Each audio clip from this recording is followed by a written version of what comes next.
Welcome to session 11 of our class. This week you'll only have one assignment.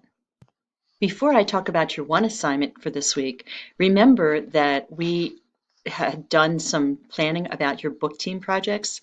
So look for some feedback this week about those project notes so that you can get ready for the final presentation that you will be posting soon for your classmates to see.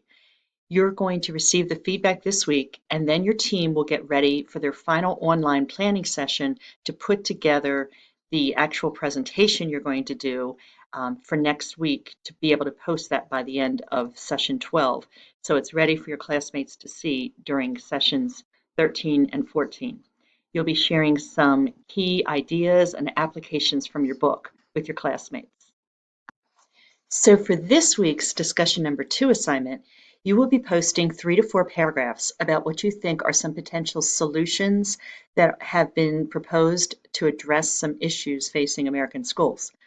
4 approaches have been presented over the last 3 classes, so please address how you see social emotional learning, restorative practices, brain-based instruction, and technology as contributing to better quality education in our contemporary settings, or how you see the limitations or cautions to note with these approaches. Feel free to also propose other ideas that you feel are approaches to consider which might contribute to effective educational experiences in our country beyond those we've explored over the last few weeks in class. After you've posted your session 2 comments, you will be reading and responding to at least 3 others of your classmates this week. Have a wonderful week.